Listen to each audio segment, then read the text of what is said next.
Krishna Krishna Hare Hare Hare Rama Hare Rama Rama Rama Hare Hare Hare Krishna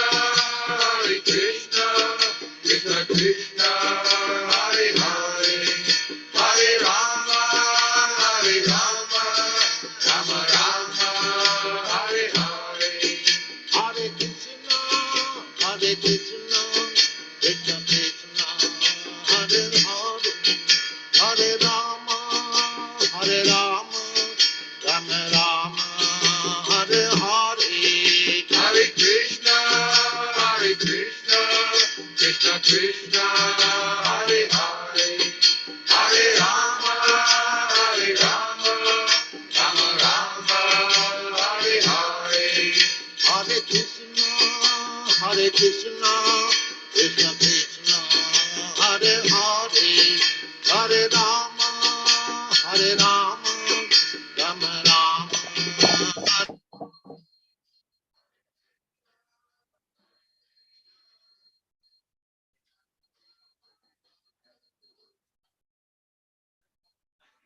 Rama Rama Rama Hare Hare Hare Krishna Krishna Krishna Hare Hare Hare Rama Rama Rama Hare Hare Hare Krishna Krishna Krishna Hare Hare Hare Rama Hare Krishna. One small this one. Roji wants to show some PPT, and for that it will be easy for him if he is near the projector. He is requesting. So the Vyasatsan will be shifted that side, so Mataji can interchange. Mataji can show this. Hare Ram, Ram Ram, Hare Hare, Hare Krishna, Krishna Krishna, Hare Hare, Hare Rama, Rama Rama, Hare Hare, Hare Krishna, Krishna Krishna, Hare Hare, Hare Rama, Rama Hare Hare, Hare Krishna, Krishna Krishna, Hare Hare, Hare Rama, Rama Rama, Hare Hare, Hare Krishna, Krishna Krishna, Hare Hare, Hare Rama, Rama Rama, Hare Hare, Hare Krishna, Krishna Krishna, Hare Hare, Hare Rama, Rama Rama, Hare Hare, Hare Krishna, Krishna Krishna, Hare Hare, Hare Rama, Rama Rama, Hare Hare, Hare Krishna, Krishna Krishna, Hare Hare, Hare Rama, Rama Rama, Hare Hare, Hare Krishna, Krishna Krishna, Hare Hare, Hare Rama, Rama Rama, Hare Hare, Hare Krishna, Krishna, Hare Hare, Hare Rama, Rama. Jaya Radha Madhava Kunja Bihari.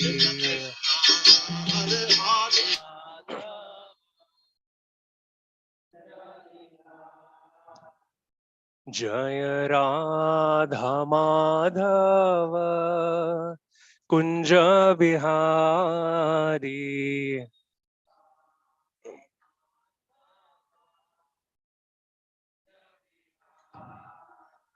Jaya Gopi Jana Vallabha Girivaradhari.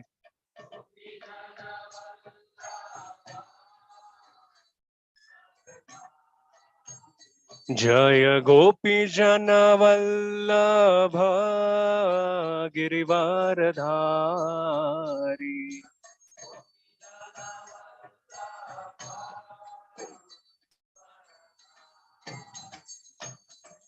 Yashodanandana Vraja Jana Ranjana Yashodanandana Vraja Jana Ranjana Yashodanandana Vraja Jana Ranjana Yamuna Tira Vanachari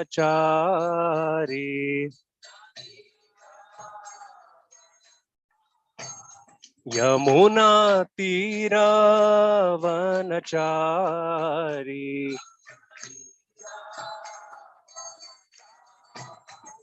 Jaya Radha Madhava Kunja Bihari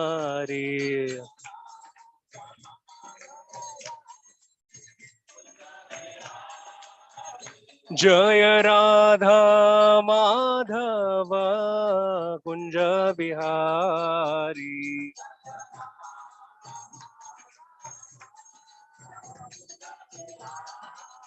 Jaya Radha Madhava Kunja Bihari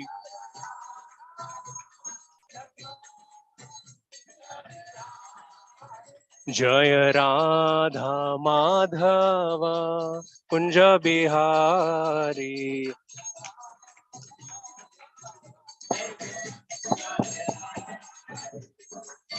Hare Krishna. Om Vishnupad Paramhamsa Parivrajakacharya Ashtotar Shri Srimad His Divine Grace Abhay Charanarvinda Bhaktivedanta Swami Shri Prabhupada Ki Ananta Koti Vaishnav Vrinda Ki Grantraj Srimad Bhagavatam Ki Om Namo Bhagavate Vasudevaya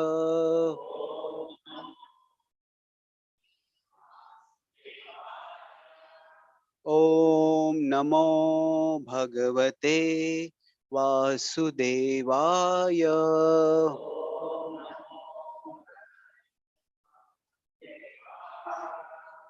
Om Namo Bhagavate Vasudevaya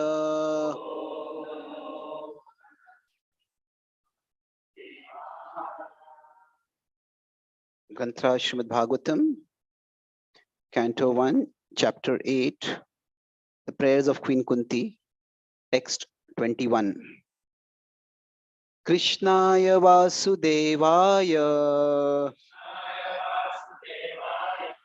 Devaki Nandanaya Cha Nanda Gopakumaraya Govindaya Namo Namaha Krishnaya Vasudevaya Devaki Nandanaya Cha Nanda Gopakumaraya Govindaya Namo Namaha Krishnaya Vasudevaya Devaki Nandanaya Cha Nanda Gopakumaraya Govindaya Namo Namaha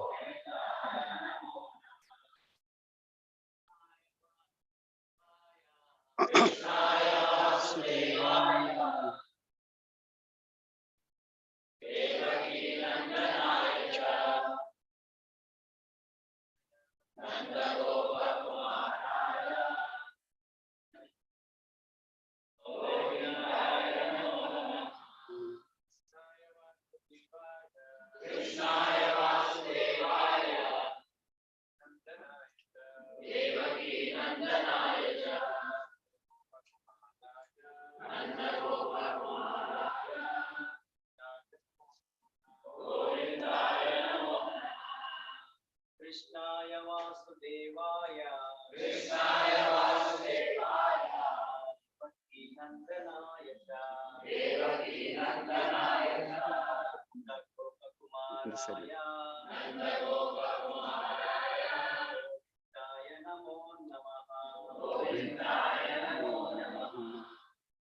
Vaish-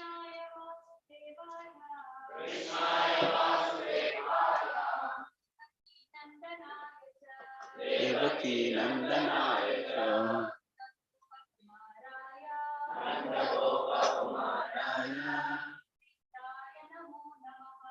Govindaya Namo Namaha. Krishnaya Vasudevaya Devaki Nandanaya Nanda Gopa Kumaraya Govindaya Namo Namaha. Krishnaya Vasudevaya Devaki Nandanaya Nanda Gopa Kumaraya Govindaya Namo Namaha. Krishnaya, the Supreme Lord. Vasudevaya, unto the son of Vasudev. Devaki Nandanaya, unto the son of Devaki. Cha and Nanda Gopa, Nanda and the cowherd men. Kumaraya, unto their son. Govindaya, unto the personality of Godhead, who enlivens the cows and the senses. Namaha, respectful obeisances. Namaha, obeisances. Translation and purport by His Divine Grace, A.C. Bhaktivedanta Swami Srila Prabhupada. Let me therefore offer my respectful obeisances unto the Lord, who has become the son of Vasudev, the pleasure of Devaki, the boy of Nanda, and the enlivener of the cows and the senses. Purport: the Lord, being thus unapproachable by any material assets, out of unbounded and causeless mercy, descends on the earth as He is, in order to show His special mercy upon His unalloyed devotees, and to diminish the upsurges of the demoniac persons. Queen Kunti specifically adores the incarnation of the or descent of Lord Krishna above all other incarnations, because in this particular incarnation, He's more approachable. In the Ram incarnation, He remained a king's son from his very childhood. But in the incarnation of Krishna, although he was the son of a king, he at once left the shelter of his real father and mother, King Vasudeva and Queen Devaki, just after his appearance, and went to the lap of Yashodamai to play the part of an ordinary cowherd boy in the blessed Rajabhumi, which is very sanctified because of his childhood pastimes. And therefore, Lord Krishna is more merciful than Lord Ram. He was undoubtedly very kind to Kunti's brother Vasudeva and the family. Had he not become the son of Vasudeva and Devaki, Queen Kunti could not claim him to be her nephew and thus address Krishna in parental affection. But Nanda and Yashoda are more fortunate because they could relish the Lord's childhood pastimes, which are more attractive than all other pastimes. There is no parallel to his childhood pastimes as exhibited at Brajabhumi, which are the prototypes of his eternal affairs in the original Krishna Loka, described in the Chintamani Dham in the Brahma Samhita. As the Chintamani Dham in the Brahma Samhita. Lord Shri Krishna descended himself at Brajabhumi with all his transcendental entourage and paraphernalia. Shri Chaitanya Mahaprabhu therefore confirmed that no one is as fortunate as the residents of Brajabhumi, and specifically the cowherd girls, who dedicated their everything for the satisfaction of the Lord. His pastimes with Nanda and Yashoda, and his pastimes with the cowherd men, and especially with the cowherd boys and the cows, have caused him to be known as Govinda. Lord Krishna as Govinda is more inclined to the Brahmanas and the cows, indicating thereby that human prosperity depends more on these two items, namely Brahmanical culture and cow protection. Lord Krishna is never satisfied where these are lacking. Om Jnanatimirandhasya Jnananjanashalakaya Chakshurunmilitam Yena Tasmai Shri Gurave Namaha. Nama Om Vishnupadaya Krishna Prashtaya Bhutale Srimate Bhakti Vedanta Swami Iti Namine. Namaste Saraswati Deve Gauravani Pracharine Nirvishesha Shunyavadi Paschatya Deshatarine Vancha Kalpatarubhyascha Kripa Sindhubhya Evacha Patitanam Pavanebhyo Vaishnavebhyo Namo Namaha. Jai Shri Krishna Chaitanya Prabhu Nityananda Shri Advaita Gadadhara Srivasadi Gaura Bhakta Vrinda.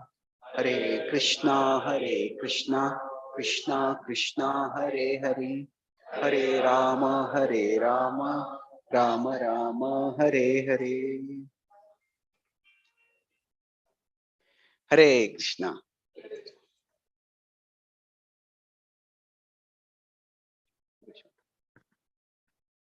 Hare Krishna. We're very fortunate to have with us His Grace Chaitanya Charan Prabhu. Many of you might have heard many times from Prabhuji, but for those who have been hearing from Prabhuji for the first time, I just would like to give a short introduction. Prabhuji is from Maharashtra, right from the childhood, very studious in his studies. Prabhuji got into COIT college, and there also he excelled in his studies, and he was attending the Bhagavata courses, classes conducted by ISKCON. And when he came to the final year, he wrote GRE and he was the topper for Maharashtra. And Prabhuji used to tell that few of them would come and appreciate me, and I would feel very happy. And if somebody comes and doesn't ask anything about the GRE or oh, you are the topper, then I would feel something is missing or they are not recognizing me. And Prabhuji said because he is very analytical, Prabhuji started analyzing. That means my happiness is coming from outside. That is not the right thing. Then Prabhuji went deeper into this one, and then inspired by the teachings of Srila Prabhupada, wanted to dedicate his life in serving Srila Prabhupada's mission by spreading this knowledge of Bhagavad Gita. And Prabhuji, right from the beginning in Pune, anybody who could not be convinced in any scientific as well as the scriptural, if hears from Prabhuji, all the doubts would get resolved. There are many devotees from students from IIT and all. They have very high intellectual and they need such answers. So Prabhuji could satisfy them by his proper lesson. And eventually Prabhuji would write articles for the Times of India. It would come in the speaking tree column, as well as the spiritual scientist articles he would write. And eventually that became compiled into the books, and the Prabhuji has written many books on the Bhagavad Gita, reflections on Bhagavad Gita, and the spiritual scientist website also came into the existence, where right from these days the podcast has become quite a hot thing. But right almost 10-12 years before only Prabhuji started the podcast, and there are so many questions. Anybody wanted to ask anything, they ask, and then Prabhuji answers. And I still remember when we were attending our Bhakti Shastri classes, the Ishopanishad was there. It was supposed to be for 6 days, Ishopanishad classes, whole day, 6 to 7 hour classes we used to have. And practically in the first 4-5 days, 5 days were over and we are in the first or second verse only. Because so many devotees in our batch, there are some devotees, they would ask so many questions and Prabhuji was answering them, giving satisfactory answers, that we didn't bother about that completing. So it was really very nice. So we're very fortunate. After a long time again, we are able to get Prabhuji in Bangalore. Let us express our gratitude. Thank Prabhuji for coming, and let us chant Hare Krishna mantra once, expecting our gratitude. Hare Krishna, Krishna Krishna, Hare Hare, Hare Rama, Rama.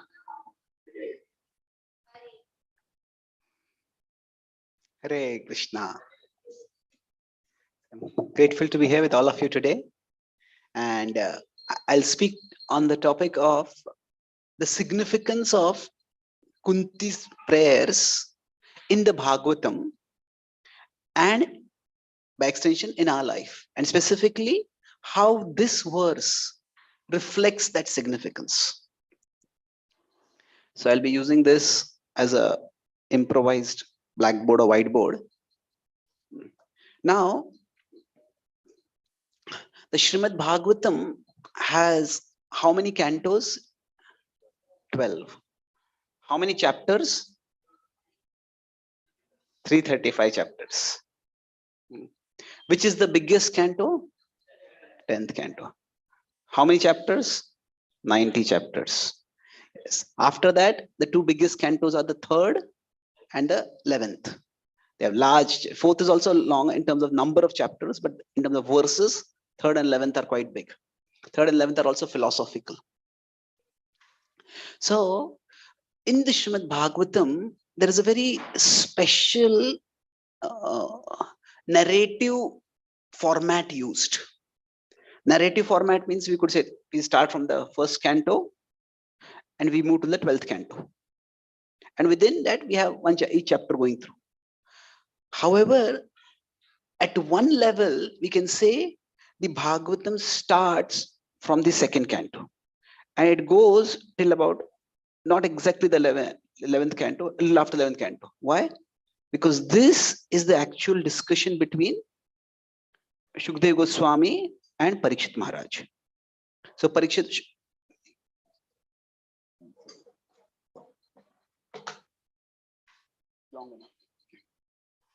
it's clear over there for everyone. Everybody can see it.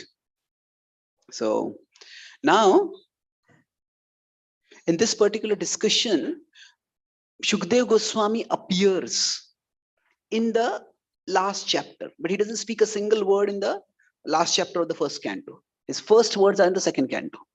And in the 12th canto also, Shukdev Goswami departs and Parikshit Maharaj is liberated. Parikshit Maharaj also departs in a different way.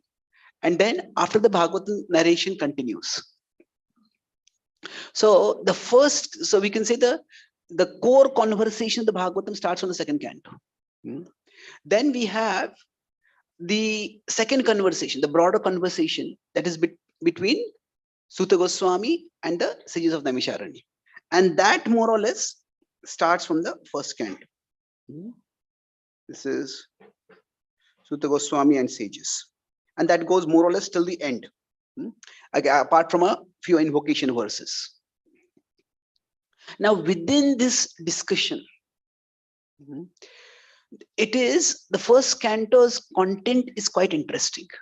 The 1st canto's content, so the topic we're discussing is the significance of Kunti's prayers.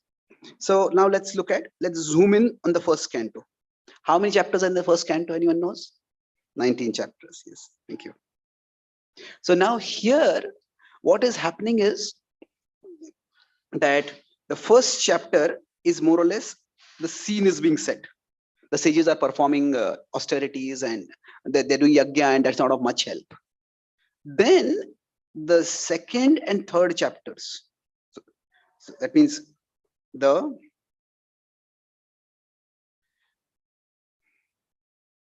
chapters which are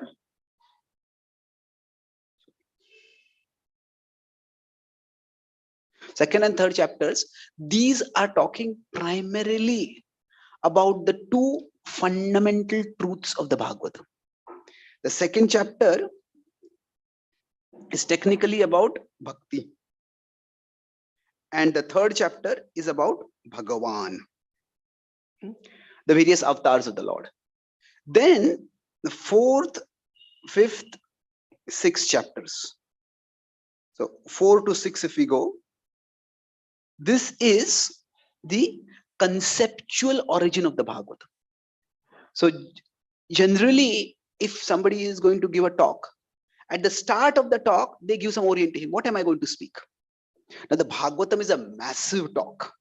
One of the longest books I read was, I think, this 3,700 page book was there. And it was the longest book. I mean, there are many books bigger than that also. But for this book, I remember the introduction was 275 pages. So mm, because in the introduction the speaker was telling, okay, how is the flow of the chapters, why did he write the book, all those things were coming up, and all those were important. It was not just meandering around or wandering. So the Bhagavatam is huge, thousands and thousands of verses. So the entire first canto in one sense is like an introduction. So now there are various levels of introduction that are there in the first canto. So the first is the broad setting. Then after that, the two main themes, Bhakti and Bhagavan. Then after that, fourth to sixth is what? Is the Narada Vyasa Samvad, the Narada Vyasa discussion. And this, we can say, is the conceptual origin of the Bhagavatam. Conceptual origin is the Narad Muni Vyasadev discussion. Okay. Can this angle be made slightly upward? It put something there. Is everybody able to see? Even the lowest part? Okay. Okay, thank you. So this is the conceptual origin of the Bhagavatam. And this is where Narad Muni specifically tells Vyasadeva, you have written so many things, but you have not glorified the ultimate reality. So please glorify that ultimate reality. And then after that, so Samadhina Anusmara Cheshtitam. In the Bhagavatam, Narad Muni tells Vyasadeva, you enter into a state of Samadhi and you meditate on the Lord's pastimes, Vicheshtitam, special activities. And the 7th chapter describes, so when I'm saying 7, that's the starting point.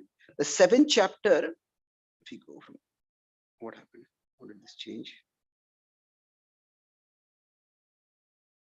So the 7th chapter actually describes, the first few verses describe how Vyasadeva follows Narad Muni's instruction and sits down in meditation.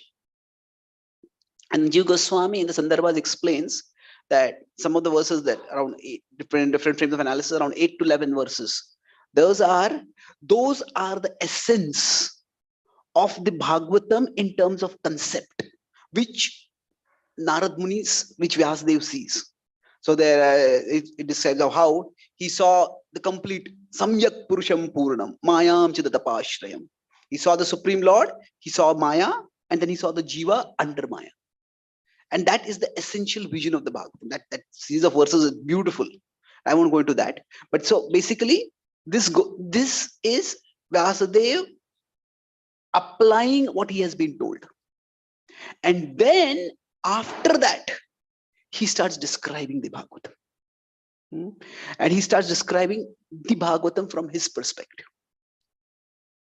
So now when he is describing it, he could have started from anywhere. It's interesting. He is envisioning the Lord's pastimes. He's going to describe the Lord's pastimes. And he starts from a particular point. And what is that point?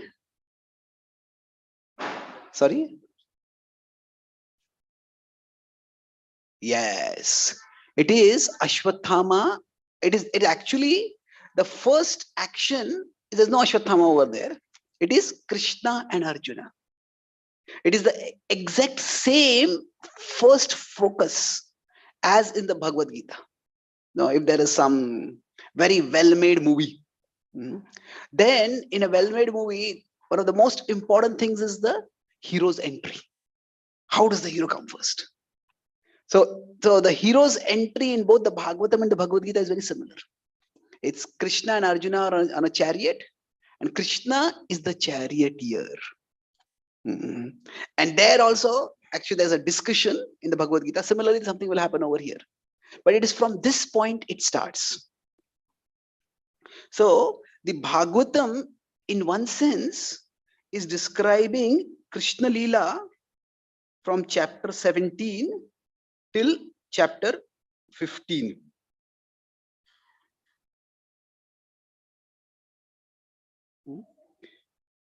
So in chapter 15 is the disappearance of Krishna. So we could say that It goes on till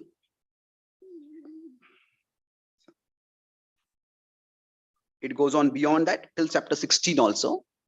And then after that is, after Krishna's departure, there is the description of Parikshit Maharaj being cursed and all that. So it's interesting, the narrative format that Vyasadeva has adopted for describing. So why is this described? And then he last is the Parikshit being cursed. So why is he doing like this over here? At one level, so these first 7 chapters or first 6 chapters, we understand their context. It's the basic theme and how the focus on this theme came. That's what is being described. For he talks about Bhagavan and Bhakti and Bhagavan, many manifestations at the avatars. And then why this focus? That's described through the conversation between Vyasadeva and Naran. And then there is a description of Bhagavan and the interaction of Bhaktas with Bhagavan. Their Bhakti will be described. So why start from this particular point? So actually speaking, from the 7th chapter onwards, the Bhagavatam is giving the backstory of the 2 characters who are going to form the core conversants, the core people who are going to discuss the Bhagavatam. So now in the 7th chapter, if we consider 1.7, in very few verses, there is a description of Shukdev Goswami getting enlightened. So this is where the Atma Ramascha Munayo word comes up. So his story is described very briefly. And after that, actually from here till 1.19, in one sense is Parikshit Maharaj's backstory. See, backstory means what? There's a main story going on and some events that happened before that. So we need to know the backstory so that the context comes in. So if 2 people are having a discussion, in the introduction I mentioned that I do some different kind of podcasts. So sometimes I invite senior devotees and we have discussions on this topic. So if 2 people having a discussion and you invited, come and join and hear this discussion. Okay, tell me a little bit more about the 2 people, isn't it? I want to know. Then I'll be interested in attending, hearing the discussion, isn't it? So the Bhagavatam is setting the scene for its core conversation by describing the backstory of both the characters. And it's again significant that the Bhagavatam doesn't go much into the backstory of the speaker. It goes much more into the backstory of the seeker. Why is that? Because at one level, the Bhagavatam's focus is, it's a Purana. I'll talk about the Bhagavatam's unique format, how it is unique among the Puranas. But Puranas are meant for the general people. Purana, the Upanishads are meant more for philosophically minded people. So intellectually minded people are interested in other intellectually minded people. Philosophers are interested in other philosophers. But general people are, okay, they're not so interested in philosophers. They are interested more in people who are in this world, people who are successful in this world. Who are the big celebrities? Those who are wealthy, those who are powerful, those who are influential. So the Bhagavatam's focus in general, the Purana's focus is on Kshatriyas. The Brahmanas play a significant role in the Puranas, but the focus is on the Kshatriyas. Because in general, Kshatriyas' lives are much more interesting than Brahmanas' lives. There's fighting, there is action, there is romance, there is conspiracy. There are so many things happening. The sages' lives, they're sitting and meditating, they're reading some scripture. It's not particularly exciting unless some catastrophes happen. So in general, the Puranic genre, its focus is on the Kshatriyas, and within that focus on the Kshatriyas, so how the Puranas basically do is, the Puranas focus on Katha, stories. And actually these Puranas and the Itihasas are similar. Both of them, we could say they focus, in terms of focus, they are similar. They focus on stories. Stories is not just imaginary stories, incidents. Now the difference is the Puranas are what is called as an anthology. whereas itihasas are more of a chronology. What that means is anthology is a variegated collection of writings on a topic. So the Puranas are containing many stories drawn from different places. There is a unifying theme, and we'll come to that later. But basically, it's a diverse set of stories. That's called as an anthology, a collection of articles or collection of writings on a theme. As what is chronology? Yeah, it's linear sequence. It's time. So the itihasas focus on one particular person or one particular dynasty or one particular generation in a dynasty. So the Ramayana focuses on Lord Ram and his dynasty. So Ram Ayan. Ayan means journey, the journey of Lord Ram. The Mahabharat focuses on the Bharata dynasty, specifically one dynasty, the Pandava Kaurava dynasty. Pandava focus. So both of them have the stories, the kathas, but the focus is slightly different.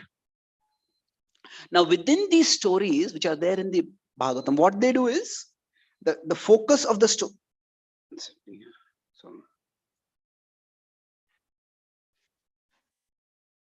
The focus of the stories is the Kshatriyas, always. But then what the Bhagavatam shows is that the Kshatriyas are actually respecting the Brahmanas. And then, in general, in this way, a respect for Brahmanas is fostered. So, if in today's world, somebody is a very famous cricket player or a Bollywood star or some other kind of celebrity, and then we come to know that person has a spiritual guru. We say, oh, who is the guru of that person? If we are impressed by the profile of that star, then we want to know who is the person who attracted a star like this. That guru must also be special. So like that, what the Puranas do is they describe the glorious kings throughout history, and then they show how those kings are very much respectful towards the sages, towards the Brahmanas. And in that way, respect for Brahmanical culture is fostered. So in the similar genre, that sages will give talks and sages will speak philosophy, that is normal. But how is it that a king came to sit down, give everything up, and just focus on hearing a sage's discourse? For that, the antecedents, the backstory of the king needs to be described. And so chapters 7 to 19 are describing the backstory of that king. So who is the person who is asking questions? Who is the person who is hearing the discourse? Sometimes if we are going for a program, we may hear, who is the speaker I want to come? May I want to go? Then sometimes we may ask, who else is coming for the program? If all new people are coming, maybe if I'm a senior devotee, I would go. If you're all senior devotees are coming, maybe I should also go there. So it's like that the profile of Parikshit Maharaj is described to emphasize the glory of the message that will be given. So what the Bhagavatam is doing is, now Parikshit Maharaj's backstory starts even before his birth. Technically speaking, Parikshit Maharaj will appear in the 9th canto. Sorry, in the 9th chapter. In the 8th chapter, he doesn't appear in one sense. The focus on him comes because he is attacked. So from the 7th chapter, 8th chapter, toward the end of the 8th chapter, we will have this point of Uttara being attacked. So now Parikshit Maharaj in the Bhagavatam doesn't speak till the 16th chapter. It's about him, but he doesn't speak so much. So that is from the narrative structure perspective. But while doing that, while describing the backstory of Parikshit Maharaj, what is being done is also the Bhagavatam is giving us a glimpse of its core. Like generally, if a movie is released, before the movie, a trailer is released. And depending on, say, if a trailer is released, how many thousands or millions of views a trailer has. think, oh, this movie is going to do well. This movie is not going to do well. So the trailer is quite important. So the heart of the Bhagavatam, in one sense, is the 10th canto. So that 10th canto, the Bhagavatam has many different subjects, but the 10th canto is the heart of the Bhagavatam.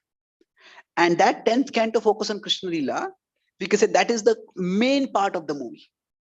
And there is a trailer for that in the first canto. So this is the 10th canto, this is the first canto. And chapters 7 to 15. This is like the trailer. So the Krishna Leela that is going to be described in the 10th canto is given a preview. Now, there is nowhere else in the Bhagavatam, in the remaining cantos, there is so much focus on Krishna. In the third canto, there are chapters 2 to 4, where there is the description of Uddhava remembering Krishna. And again, the summary of Krishna's pastimes is there. But apart from that, the focus on Krishna Leela is not there. It comes here. So there is a glimpse of what the Bhagavatam is going to contain that is coming here. Now, why is it coming over here? As I said, one point is it's a trailer. That is what is going to be the heart. It's like if there's going to be a long talk, it's then, okay, what is the talk going to contain? I want to know some features. So that's how the Bhagavatam is also doing over here. However, the Bhagavatam is describing Krishna Leela from a particular perspective. And what is that perspective? That perspective is, the focus is more on remembrance. It's on the remembrance of Krishna. And that is why it's like the Bhagavatam is describing Krishna Leela primarily from how devotees are remembering Krishna. In this entire section, from chapter 7 to chapter 16, there are very few verses where Krishna speaks in this section. You see, this is remarkable. In the 7th chapter, Arjuna offers prayers, and then Krishna just tells him, okay, this is the Brahmastra. Because Arjuna is confused. What is this coming suddenly? In the 8th chapter, Kunti finishes the prayers, and Krishna just smiles. There's no response. Kunti offers such beautiful prayers, and just, what is it? No response at all. It will come back to that. But then, even in the 9th canto, so 9th chapter, where Bhishma is offering his prayers, again, Krishna is not speaking. Even then, after that, of course, in the 10th canto, in the 11th canto, Krishna goes to Dwarka, and there are a few indications that he greets everyone appropriately and he welcomes. But there is no Shri Bhagavan Uvacha much in the Bhagavatam. Because the whole focus of the Bhagavatam is that, yes, Krishna is doing various actions, but how devotees are relishing Krishna's actions. So how devotees are recollecting, how devotees are relishing. When Krishna is also departing, what word Krishna is departing from Hastinapur to go to Dwarka, at that time, there is not much description of what words Krishna speaks. But what are the prayers offered by the ladies in Hastinapur as Krishna is departing? That is described. And then after that, again, so we go to the 11, 12 chapters, then there is, in one sense, there is a narrative lull over there, where the focus shifts from Krishna to Vidura coming to Dhritarashtra, and Vidura helping Dhritarashtra to develop renunciation finally.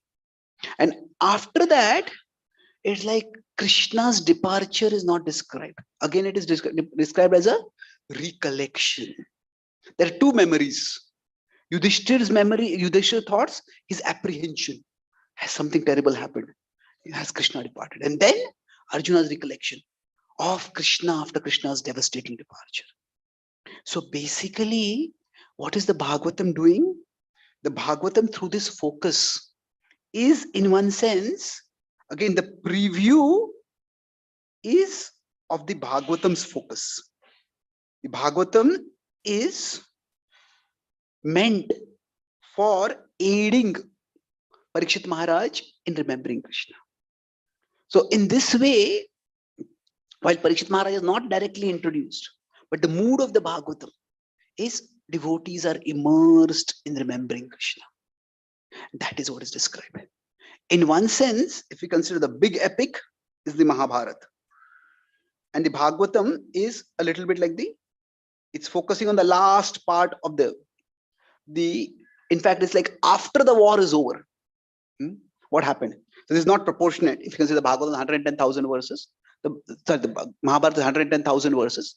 The Bhagavatam is relatively very small as compared. But this is just to indicate that this is the last part of the Bhagavatam. It is after the whole action is over. You could put it here like this. So the Bhagavatam is almost like this. And here the big war has happened. So it's like after some major event has happened. Say India gained independence in 1947. So then after that, if you look for the next 20, 30, 40 years, whether it is the movies, the newspaper, the dance, the art, all of that is in the shadow of the independence struggle. In the shadow of the independence struggle and the partition and all that. So that theme keeps coming constantly. Because when something very traumatic happens, dramatic or traumatic, whichever way it is. So when something very, very game-changing, epoch-making happens, then subsequent time is within the shadow of that event. So like that, the whole Kurukshetra war happening, it is a major event. And then after that, Krishna is departed. So the Bhagavatam is spoken in the shadow of Krishna's departure. Although in one sense we can say Parikshit Maharaj is young now. So after Pandavas, Abhimanyu didn't live. So it's the second generation after Krishna's generation. But because Krishna's appearance was such a significant event, that still it's in the shadow of that. The Bhagavatam is spoken. And Chakravarti Pada at one particular point says that Shukdev Goswami, when he speaks almost as if it's not Shukdev Goswami. Sutta Goswami speaks as if in the present tense. And this is an event that it's just so recently happened. It's almost as if it's just now only is happening. So that event has happened. Krishna has come to the world. Krishna has departed from the world. And the Bhagavatam is itself going to be what? Puranarka adunoditaha. It is like the Dharma has gone. In the darkness, the Bhagavatam is going to offer light. So what is the light the Bhagavatam offers? It is the light of remembrance of Krishna.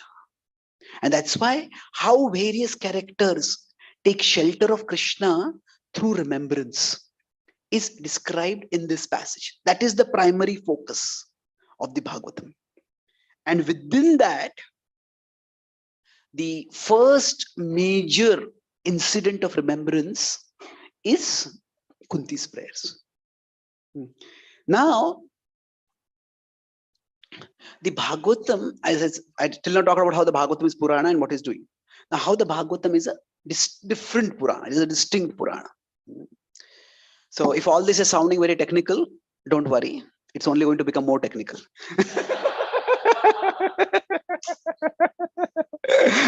Not really. I'll try to move to a little more devotional direction now. Before we do that, so one of the things which we notice in the Bhagavatam, and so what we're saying is Bhagavatam, it is how it is like a Purana, and how it is unlike a Purana. So how it is like a Purana? There is Katha. Many stories are there. But how it is unlike a Purana is there is a lot of philosophy. So the philosophy, the level of philosophy that is in the Bhagavatam, it is not there in the Vishnu Puran, the Padma Puran, Shiva Puran, or whatever. None of the other, no disrespect to any of the Puranas. They're all very important books. But it is in the Bhagavatam, the philosophy is there significantly. So in one sense, what the Bhagavatam is doing is, actually it is, nowadays we have like different disciplines of study, and there are interdisciplinary studies. So if somebody is doing some research to make some device or helping people who are brain damaged, so there may be neuroscience and there may be AI. and there may be, so the interdisciplinary, we can say.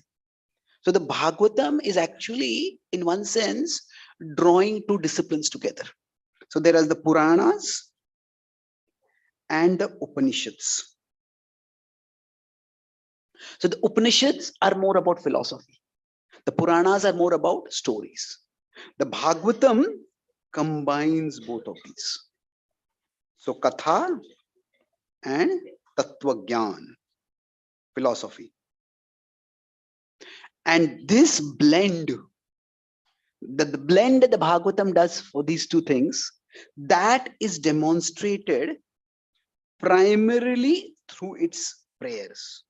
Apart from the philosophical discussions, the prayers that are there, the prayers demonstrate this. So what is happening in the prayers?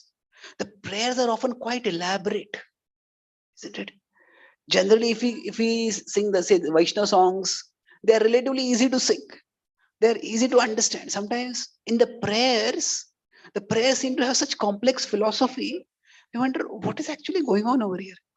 Sometimes if we start memorizing the verse of the Bhagavatam, especially some of the more difficult verses, it's so much of an intellectual task that the devotional feeling doesn't even come sometimes.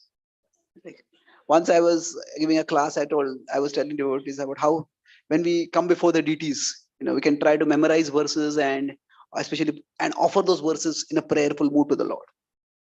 So one devotee came and told me, I tried that. He says, that when I try to memorize a verse, he says that memorizing the verse and remembering the verse, that causes me so much anxiety that when I see the deities, I feel devotion. But when I try to memorize the verse, all the devotion goes away. And anxiety comes up. So we are all different. Now, for some people, they're primarily visual. Just the sight of the deities will trigger devotion. Some people are primarily musical. So not just the sight of the deities, some kirtan is going on along with it. They go in the Madhipurusha, something like that is going on, or kirtan is going on. That's when we will feel stimulated. Now, and this is one significant difference between, say, Sri Vaishnavism and Dvaita Vaishnavism in South India, which are there, and Gaudiya Vaishnavism. See, in Gaudiya Vaishnavism, what Mahaprabhu taught, kirtan is itself a part of sadhana. It's itself a limb. Whereas in most of South Indian bhakti traditions, kirtan is a part of deity worship. That when the arti is being done, at that time we do kirtan. But kirtan as a separate limb of bhakti is not emphasized so much. The idea of going out on kirtan. Yes, we go out on kirtan when there is a deities in procession. The Shobha Yatra kind of thing is there. But otherwise, so this is Mahaprabhu's distinctive presentation. But the point is, many people are more musical. So when the kirtan is there, that's when we feel devotion. Some people may be more philosophical, more intellectual. So when they contemplate verses, then they contemplate those verses, that's why. Okay, then they look at the deities and they feel actually devotion. So for all of us, we have to find out for us which activities in bhakti. There is a wide stream of activities. There can be many activities, but some bhakti activities, they bring devotion into our heart. We do the activity and then we naturally feel devotion.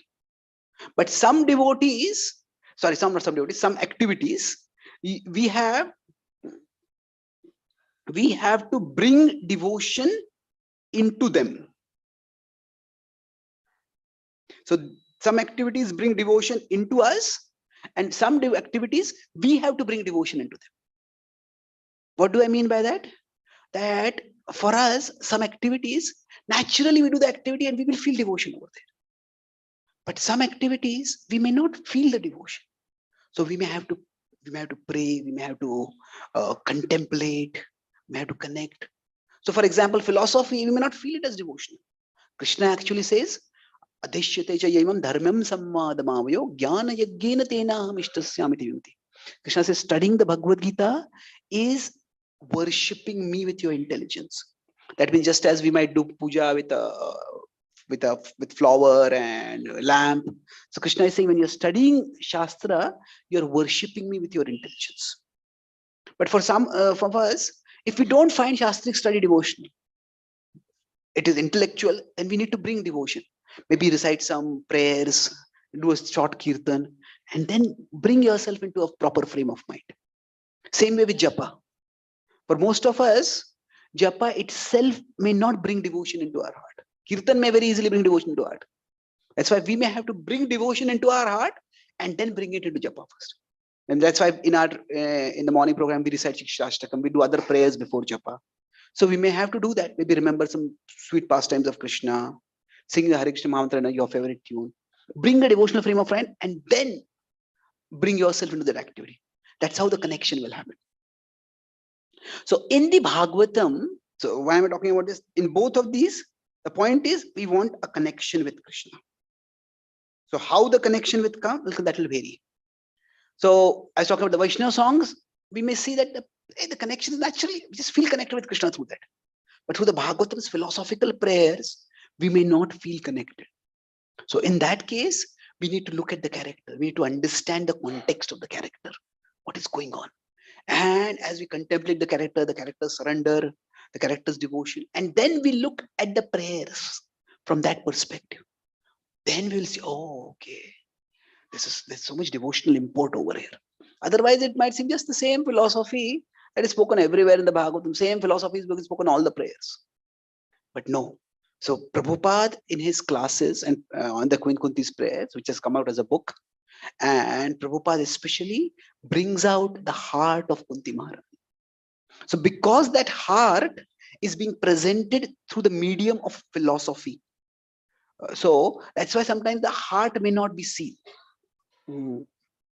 Sometimes devotees are very philosophical. People say this person is a jnani. It's not a jnani. That person is a devotee, but that person is serving Krishna with the faculty of jnana. So jnani is a person who has no interest in Krishna. The person is interested only in jnana. So that, and it's not, it need not be jnana mishra bhakti. It can be bhakti, but jnana is being used to serve Krishna. So in the Bhagavatam, there's this philosophy because the Bhagavatam is appealing to a broader audience. Like Puranas, when in the chronology of the various scriptures being written, Vyasadeva wrote various books, and then he wrote the Puranas for those people who are not so philosophically accomplished. But now he is describing the highest reality. So the highest reality, he wants it to reach people who are not philosophically accomplished, like in the other Puranas, but he wants it to reach even people who are philosophically accomplished. And that is why, to reach a broad audience, the Bhagavatam has Leela, like in the Puranas, but the Bhagavatam also has Tattva, like in the Upanishads. And the Tattva is brought in two different ways. One is through the Samvada and through the Prarthana. So through the discussions, philosophy is brought in, and through, now the discussions are there in the Mahabharata and the Ramayana and the other Puranas also. But those discussions don't become too philosophical. Like the Sankhya discussion in the third canto, there's nothing like that in the other Puranas, generally speaking. So the Bhagavatam is actually appealing to a broad audience. So we could say non-philosophical audience and the philosophical audience. So this philosophical, so the Bhagavatams reach, or we can say intended reach. So the philosophical audience, it is through the Samvad, many of the Samvad, and then there's the Prarthana. So now in this particular prayer, so I'll conclude with the two last points now. We come to Kunti's prayers. Now in Kunti Maharani's prayers, she is at a very critical juncture in her life. She's had an extremely difficult life. She was born a princess, she was married to a prince, she became a queen. But then that king just decided, I want to retire. They're quite young, they didn't even have children. And she faithfully left. And then after that, that king was cursed, and then he can never have children. And she used her mystic powers and they had children. But then that king was still killed. And then she had to come back. She came back home, but then she found the home was actually more dangerous than the jungle. Because at least in the whole jungle, you know who are the predators. There are animals who might be attacking. But in the home, there were their own relatives, who were who were like humans, looked like humans, but they were dangerous, deadly. Her son was poisoned. They were all attempted to be burned alive. And she saw her own family being dishonored, defrauded. It's all devastating. And in one sense, generally speaking, when we are in pain, it's difficult to bear. When someone we love is in pain, that's actually even more difficult to bear. For a parent, if they have a disease, they will have a lot of worry, who will take care of my family and things like that. But if the child is sick and in great pain, that is even more difficult to bear. So Kunti, Bhishma later on when he remembers, he prays, he talks about how Bhishma is thinking, Yudhishthira is thinking, oh, I'm in such terrible distress, I'm such a problem. Bhishma is reminding in the first thing he says, Tokayati muhu. That Prutha suffered so much. So first was, at least when the first time the Pandavas went to the forest from Varanavarth, she was with them. She couldn't do much for them, but she was a mother, she was there. And at that time, she was the only woman with them. They had not yet married. So she was taking care of them as a mother. At that time, the Pandavas were not much more than late teens. They were the early 20s. Now, the second time, it was even more difficult for Kunti because she had become too aged. And she wanted to go with the Pandavas again to the forest. But Vidura approached Yudhishthira and he says, Kunti is too old, she will not be able to take it. And Yudhishthira said, yeah, I was thinking of the same thing. Vidura said, let her stay with us. Now Kunti's heart wanted to go, but her body couldn't go. And this is even more difficult. It's like, say, if our child is in the hospital in critical condition. Now, if we are next to the child, at least we know what's happening. But say, if a child is in the hospital and that is such a serious condition, the hospital is in America, and there's no phone contact. So there's a telegram that comes once in a few days, or some letter comes once a month. So the anxiety will be much, much more. So for Kunti, those 13 years were terrible because she didn't know what was happening to her sons. And then after that, even in the war was happening in Kurukshetra, and the news was given by Sanjay to Dhritarashtra. But for the Pandavas, for the others, the news was coming much later. He didn't even know what was happening in the war. So it was great distress. And then just when the war seems to have ended, and it was not really a happy ending for her because Karna was killed and so many of their relatives were killed. But at least it seemed to be like a bad dream is over. But at that time, what happened was that the night massacre happened and all their children were killed. So how is the dynasty going to continue? Because that great anxiety was there. And then, fortunately, they came to know that Abhimanyu had the Uttara was expecting. So that through that way, the dynasty was going to continue. And that was that relief. And she is now seeing that Krishna is departing.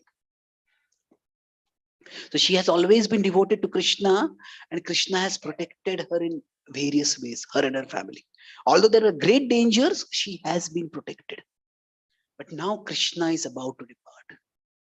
And initially, when she starts the prayers, actually at one level, the purpose of her prayer is to request Krishna to stay on. But as she keeps speaking the prayers, she starts thinking, I cannot be selfish. The Dwarkavasis are also, they're also devotees of Krishna. They're also related with me. So what do I do? Maybe I should let Krishna go. And that's why she does not make any explicit prayer request.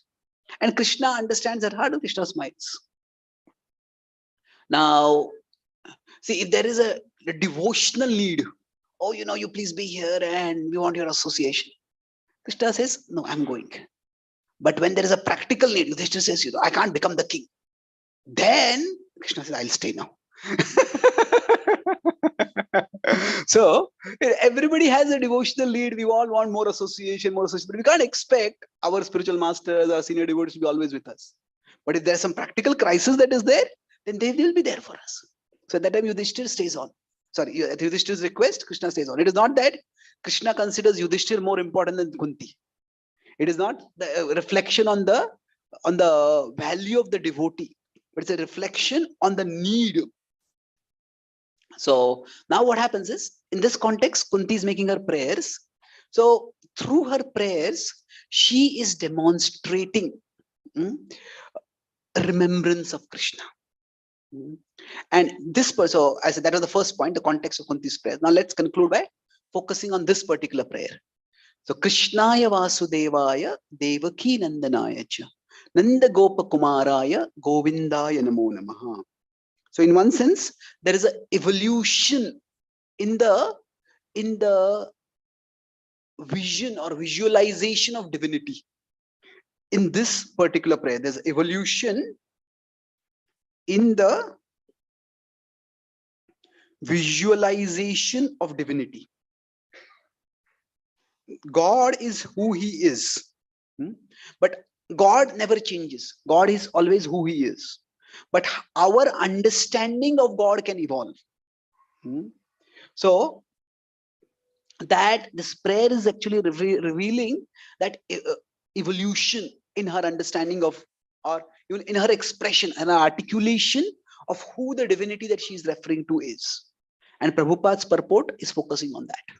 So she starts with Krishnaya. Now at one level, Krishnaya is just the name of the person, Krishna. This is one significant difference between the Bhagavatam and the Mahabharata. See, Krishna is a very personal name. So in the Mahabharata, generally Krishna is referred to as Keshava. It's a little more formal name. So Duryodhana is saying, Keshava is going to come now. I will, he's telling Bhishma and others. When Keshava comes, I will offer him so many gifts that he will be won over by that. Like that, it's Keshava. But in Bhagavatam, Krishna is the name that is used much more than any other name. So Krishnaya. Now that is, we could say that is the name of the person. Of course, it refers to all attractive divinity. But specifically, see, when we think of a person, generally, how do we get absorbed? See, absorption happens when one stimuli leads to another related stimuli. Like you are hearing this class.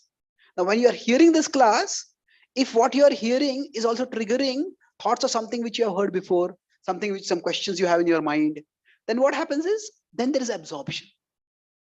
So if we are hearing something and some other thought is only coming in our mind, unrelated, then there is distraction. So absorption is largely a function of connection. We all seek absorption. So absorption is a function of connection. To the extent we are able to connect what is going on with our broader purpose in life, with our bigger interests in life, with the ultimate values of our life, to that extent we will become absorbed. So if, sometimes the speaker is speaking something, then the audience is not able to connect at all. Then, the audience faces become like, as if they are like watching a movie in a foreign language without subtitles. So there's action and you're seeing the action, but you just can't understand much. We can't connect much. So absorption is a function of connection. So even when we come in front of the Lord, when we take darshan, it's ideally with the perception of Krishna needs to trigger the recollection of Krishna. Oh, this is the same Krishna about whom I just heard Katha. This is the same Krishna whom I'm worshipping at my home. This is the same Krishna about whom we were singing the bhajan yesterday. So like that, the connection is established and absorption becomes natural. So Krishna, we could say, is just an address of the person. But then she says, this is not just a person. This is not just even God. He is related to me. That's why the next word is Vasudevaya. So he is related to me through my family, through my parents' family. And that is, now she's thinking, yeah, he's God, he's related to me.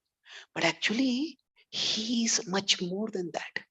His personality is revealed much more in another interaction. And that is his interaction in Vrindavan. Krishnaya Vasudevaya Devaki Nandanaya cha. Generally, how do we come to know a person? How do we come to know a person?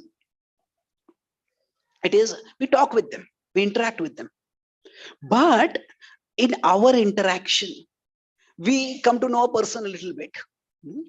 But if we see that person in different contexts, that person in different contexts, that means that, okay, how does this person interact with colleagues? How does the person interact with parents? How does this person interact with friends? How does this person interact with subordinates? Now, when we see that person interacting with different people, then we get to know that person much better. So the devotee in America, a devotee couple, they run a dating service. In America, dating is, there's no arranged marriages as such. So you say that what they do is, it's at one level funny, but another level it's revealing. You say the boy and the girl maybe go to some hotel or somewhere. They go for a date, and then what they do is, this Mataji especially, he deliberately arranges for the waiter when he comes to that hotel to spill some water or food on the boy's body. Now, how does the boy react? That is a test of the character of the boy. Is he short-tempered? Is he given to violence? So they want to know that. So the idea is that we want to, if we see people in different, we see people in different interactions, then we can know the person better. And sometimes in some interactions, an aspect of the person is revealed which is very endearing. So she is thinking, yeah, he's my relative, but especially his personal loving aspects, reciprocal is seen as his relationship as with his mother. So with the father, the relationship is a little formal. With the mother, a relationship is a little more intimate. So Krishnaya Vasudevaya. Now, in one sense, Devaki is from another family. They could not from Kunti's family, but Vasudevaya Devaki Nandanaya. She's thinking, but actually, Krishna's personal dimension is revealed even more in what? Nanda Gopa Kumaraya. That he's very personal in his relationship with Devaki, but he's even more personal, even more intimate in Vrindavan. In his relationship with Nanda and the other, here Gopa is referring not just to cowherd men, but it refers to the entire Go community. And Gopas, Gopis, everyone. He is their Kumara. And with them is the most personal, most intimate interactions are there. Nanda Gopa Kumaraya. And then sometimes you may think, actually, Krishna has his devotees, his pure devotees, and he's reciprocating pastimes with them. And I am in this material world and I'm suffering. Does Krishna even know about my existence? Does Krishna even care for me? It's not like that.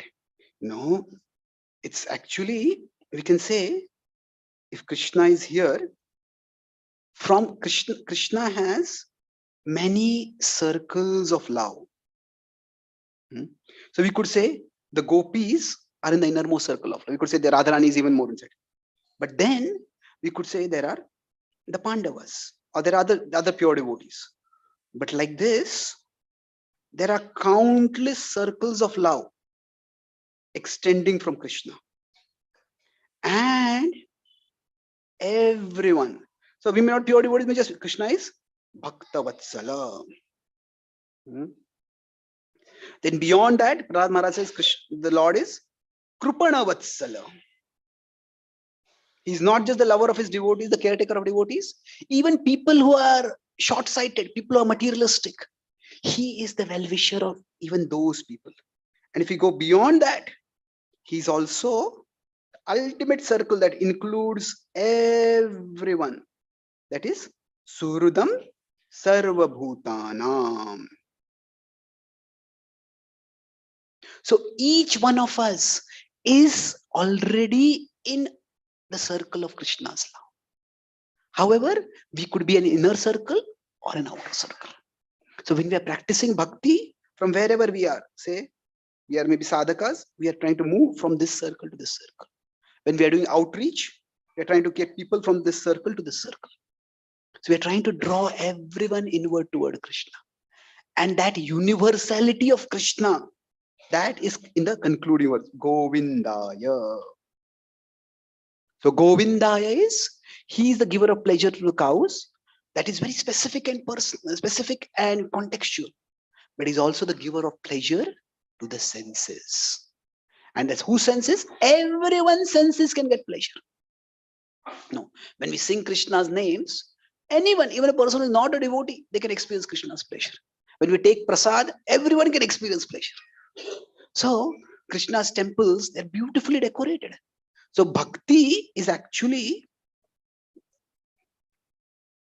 bhakti is very much sensory spirituality.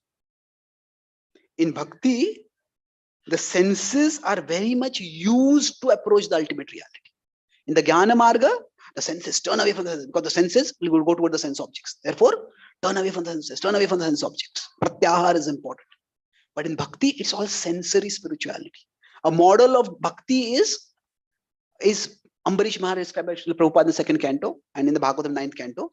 And it is described how he's engaging all his senses, starting from Savai Mana Krishna Padaravindayor, Vacham Sivai Kunta Gunanuvarane. Like that, he goes on, he's speaking with his words, his Karau, he's Harvar Mandir Majna Adishu, Padav Harikshetra Padanu Sarpani. Like that, all the senses are being engaged. So the more we engage our senses in Krishna's service, the more we will experience that we are there in Krishna's circle of love. Because we will experience something higher. We'll experience, if not joy, at least we will experience peace.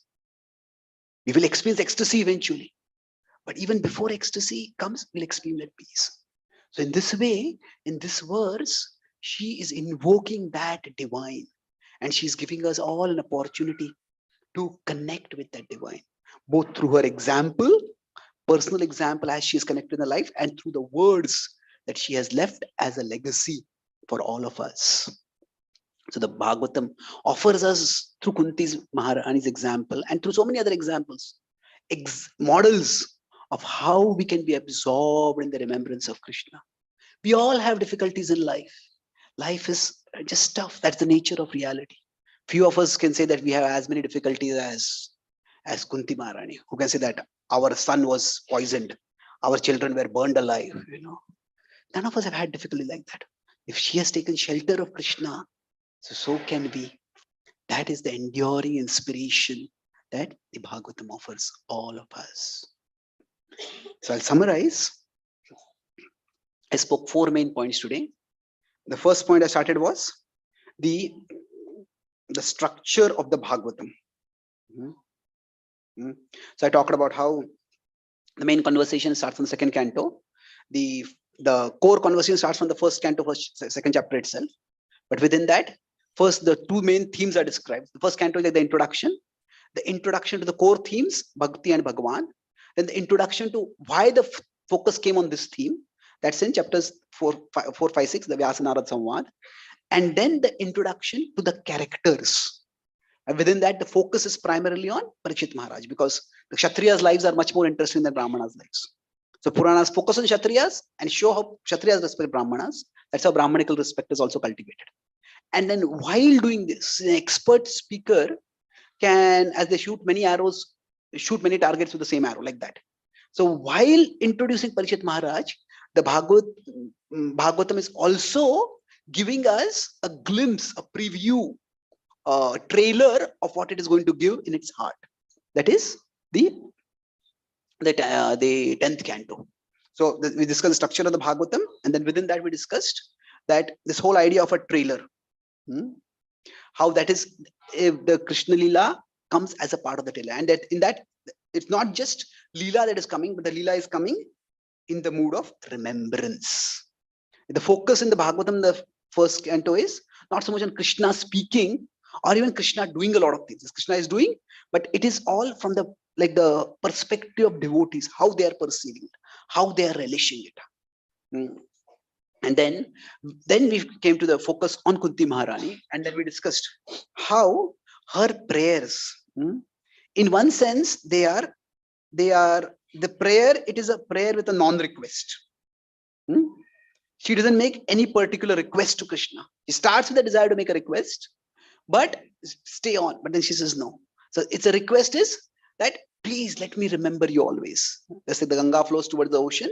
Let my consciousness always flow towards it. So it's again, it's a non practical request, but the request is for remembrance only. And when there's a practical need, Krishna stays on when Yudhishthira calls him. And then in the last part we discussed was, in this particular prayer, she is revealing increasing intimacy. So it starts with the address of the person, then her relationship with the person, then that person's other relationships, where more and more intimate aspects of him are revealed. And ultimately, that person's relationship with everyone. So we are all included in Krishna's circle of love, and we all are invited to enter into a more inner circle of love. Thank you very much. Hare Krishna. Hare Krishna. Very good.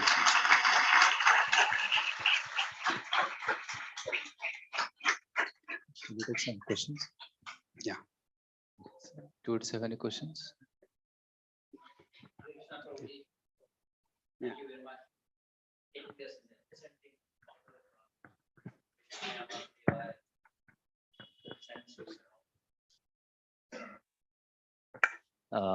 I do not know how far it's right. I'm given to understand that the Puranas are classified into Sattva, Rajasic, and Tamasic. So what you expressed about the Bhagavatam is more of the Vishuddha Sattva or the ones, beyond Sattva Guna. So are there any classifications of the Puranas which caters to the Vishuddha Sattva? And second aspect is, most of the philosophers are centering their explanations based on the Brahma Sutras and the Upanishads. Ours is the only moment which we are focusing on Bhagavatam. So if you could throw some light on that. And I've also given to understand that the stories, what you are mentioning, there's a classification of Pariplava stories and the others. If you could throw some light on that, I'll very much thank you. Okay. Thank you. It's a lot of questions. So let me let me see how many I can address. We can talk some other time also. So first, the question is that, is there a classification of Puranas from the Vishuddha Sattva or Shuddha Sattva perspective? Not really. From what I have read, or as far as I have read, the concept of Shuddha Sattva is talked about primarily in the Bhagavatam. Generally, the idea is Sattva, Rajas, Tamas is there, and there is existence beyond that. But that as a separate category of reality with a particular term, that is not mentioned so much in the other Puranas or in general in the other literature. In the Upanishads, the nature of reality within Brahman is not talked about much. This Brahman we have to attain. That's the focus. That Brahman is personal is talked about in some Upanishads, at least hinted at, but there's not much description. So Vishuddha Sattva, what happens within that is not described so much. So I don't think there's any classification of Puranas within the Vishuddha Sattva. But the Bhagavatam technically is one of the 18 Puranas. Chakravarti Pada explains in his commentary that, so among the 18 Puranas, the Bhagavatam falls in the Sattvic Puranas. But after the discussion with Vyasadeva with Narad Muni, the Vyasa did Vyasa. He did Vyasa, Islam means editor. So he edited so that the focus was more on pure devotional service, not just on general glorification of Krishna. So in that sense, the Bhagavatam is one of the 18 Puranas in the Sattvic category, but the Bhagavatam goes beyond that categorization to the transcendental level. And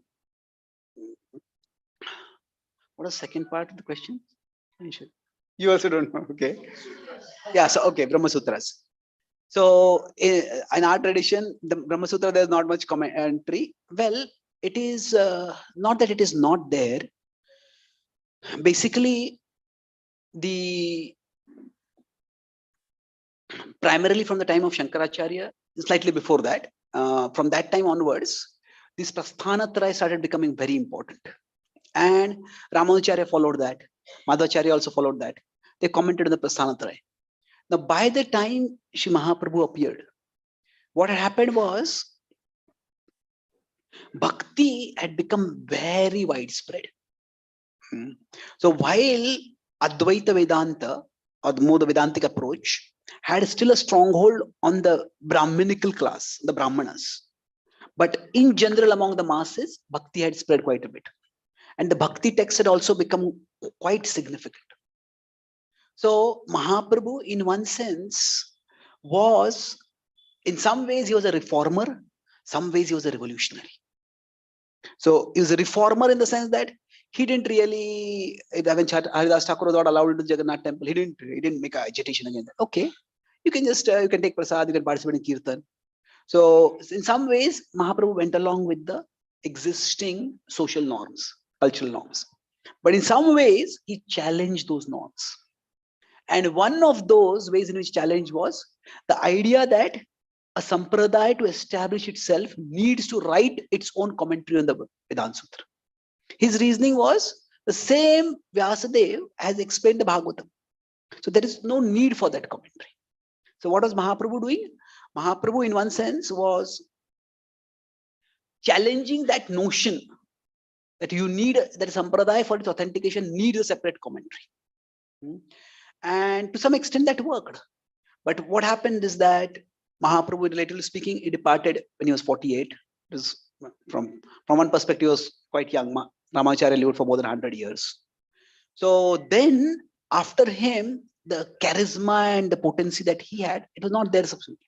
So then the subsequent generation of leaders recognized that we need to conform to mainstream norms. It's like in Prabhupada's times, we may say that, we don't care for mainstream education. We will just give our education, and that is the highest education. But then when we want to reach out to society, we may be giving the highest education, but who is going to accept that highest education? Who is even going to give a hearing to that highest education if they don't first have some respect for it? That's why when somebody is giving a class, the devotees may talk about their material qualifications. This person is an engineer, this person is a doctor, this person is a lawyer, this person is educated from America, this. Why? Because that brings some credibility in the eyes of society. It is not that the spiritual knowledge requires that credibility, but rather for people to approach that spiritual knowledge, they want something which is credible from their perspective. So similarly, for establishing credibility in the pious society at that time, the acharyas recognized that they had to establish their credibility according to traditional norms. So Jiva Goswami tried to do that by he took 4 key verses, the first 4 verses of the Vedanta Sutra, and he tried to show how the Bhagavatam is a commentary on those. The Shruti Tika is what we call it. So now he did that at that level, and he also wrote the Sandarbhas, which are actually systematically, philosophically building the worldview. So the Sandarbhas are not at all Leela, they are serious philosophical analysis, systematic building up of thought. And then after that, things continued. But at the time of Baldev Vidyabhushan, it was not just the credibility of the Sampradaya, but its very foundation that was challenged. And then Baldev Vidyabhushan felt that at that time it is necessary. So the Govinda Bhashya as a commentary has been written. So in one sense, Baldev Vidyabhushan's commentary on the Vedanta Sutra was the last commentary on the Vedanta Sutra from within the 4 sampradayas. Others have come up, but not that prominent after the other 4 sampradayas. Now, after Baldev Vidyabhushan's time, by that time, the British started coming to India, and then the values of the educated elite itself changed. So then they started valuing things not in terms of traditional credibility, but more of like Western contemporary rational credibility. And that's why Srila Prabhupada wanted to have things like the Bhaktivedanta Institute, or we have devotees present Krishna consciousness scientifically, rationally. So the idea is that the message of Shastra, the message of a tradition has to be credible. And how that credibility will come, we can say the credibility comes from because it's coming from Krishna. That's true. But that does not give credibility in the eyes of the audience. So that's why we have to present it in a way that will be credible for the audience. So in today's world, writing a commentary on the Vedanta Sutra, does that really attract people and philosophers? Maybe some people who are grown up in a very traditional ethos, but otherwise people would today want to know Okay, there are certain Western philosophers who are very prominent, their ideas are prominent. So Prabhupada had a book, Dialectic Spiritualism, where he had conversations about various philosophers and presented the Bhagavatam's wisdom, the Bhakti tradition's wisdom from that perspective. So there are different strategies that are used at different times. Okay, thank you. Yes, Prabhu. So you were talking about Bhagavatam is how it is like Purana. It's also unlike Purana. But nowadays, if you see, there's a slight focus on making stories out of Bhagavatam, and which is actually attractive to the devotees as well. So it's like moving Bhagavatam. Is it like moving Bhagavatam more towards like a Purana, taking away the philosophy?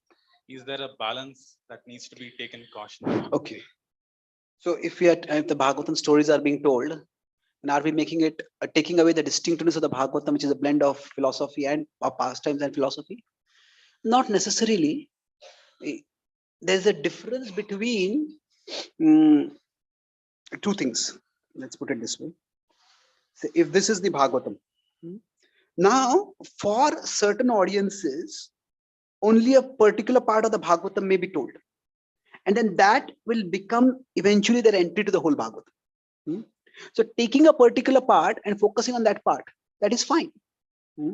So it's not necessary that in every presentation of scripture, the entire message of scripture has to be given. That is fine.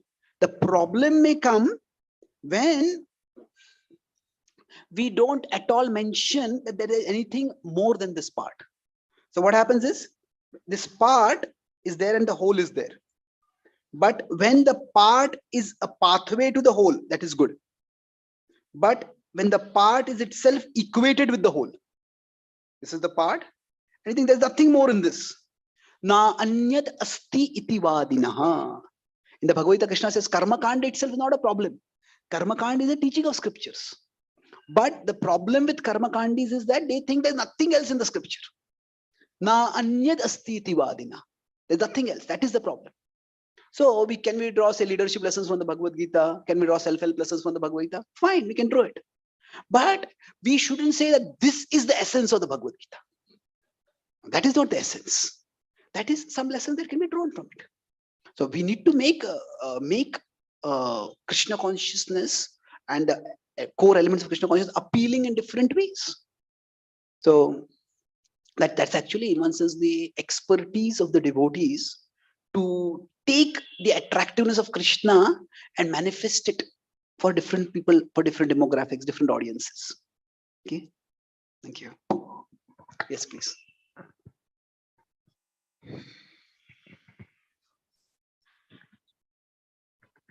Hare Krishna, Prabhuji. So, Prabhuji, I have my two doubts. First doubt, I just want to clear that whatever that we do in our daily life, like getting up in the morning, eating breakfast, go to our home, is that all those things are also a part of a rituals or what? Or rituals or not? I just want to. And second thing, Let's take one question. So what we do daily, is it a part of a ritual? Well, the word ritual has a negative connotation sometimes. That means there's something which is done mindlessly, unthinkingly. No, it's not necessarily like that.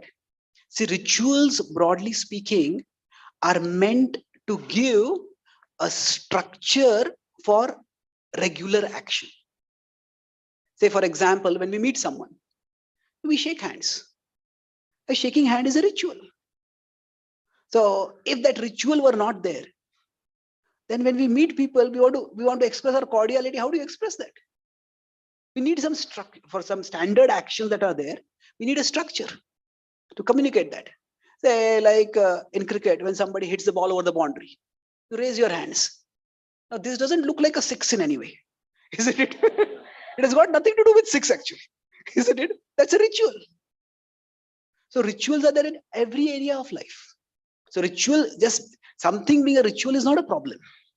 The problem is when that ritual is done mindlessly, not knowing what it means, and is just imposed, or it is either imposed by someone or it is rejected by someone without understanding it at all. So for us, if we can say, in fact, now there's one popular self-help book called the Daily Morning Ritual. They talk about how you should journal every morning, or you should meditate, or you should exercise, or whatever. the word ritual has become, as at least in self-help circles, it has some positive connotation. So are these rituals? Yes, these are repeated practices. In that sense, we can say that because we are doing it repeatedly, so we can call them rituals.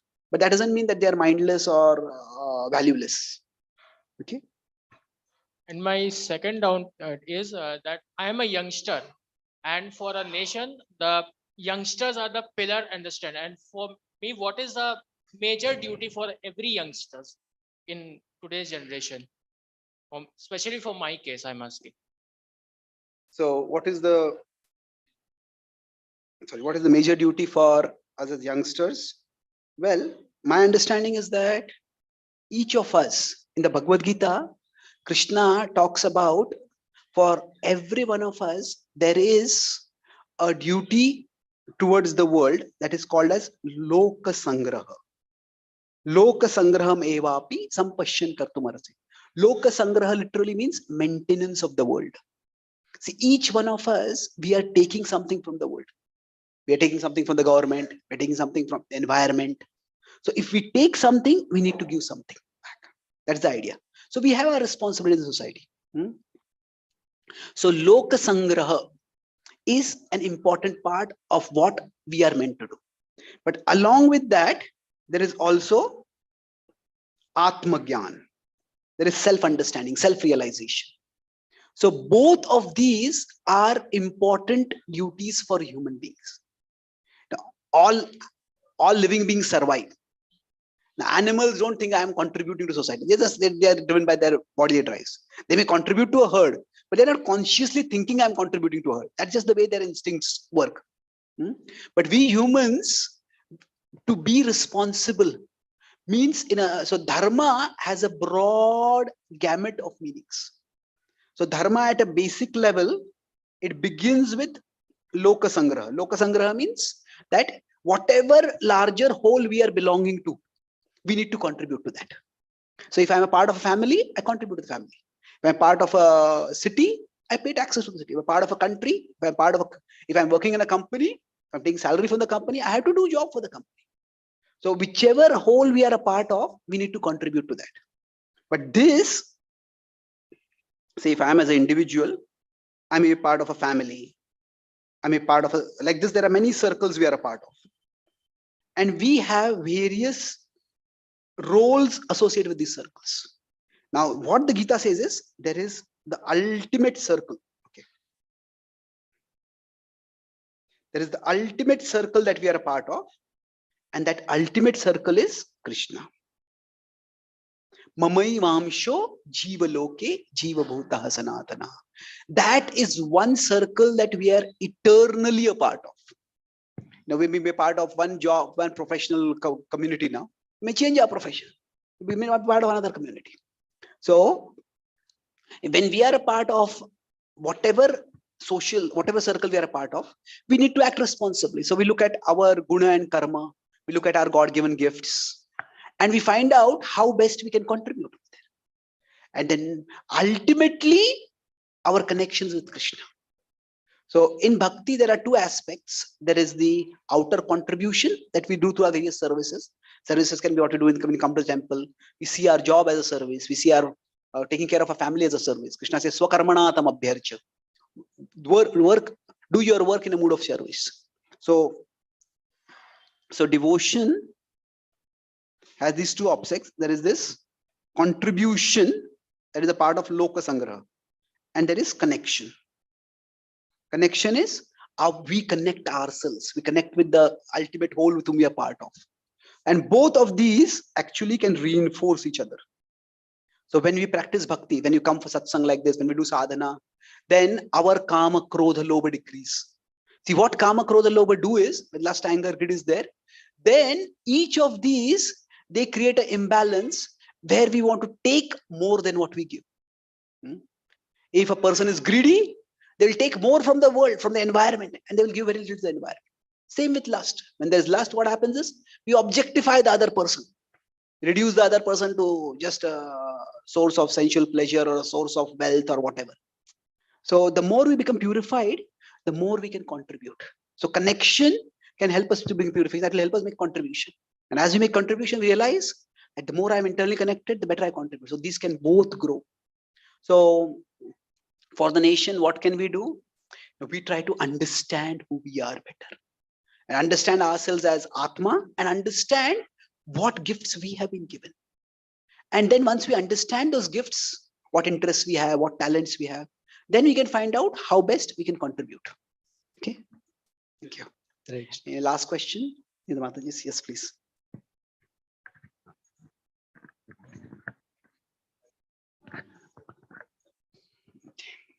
Hare Krishna Prabhu, thank you for the wonderful class. In the mood of absorption that you were mentioning, I had this question for a long time. Narad Muni, we know, was a maid servant's son before he became Narad Muni. So my question is he a Nitya Siddha, or is it any Jiva is empowered to become Narad Muni? And there are so many Brahmandas. Is there only one Narad Muni or many Narad Munis? Okay. So if Narad Muni was a maid servant's son before, so is he a Jiva who became Narad Muni, or is he eternally is a Nitya soul, Atma?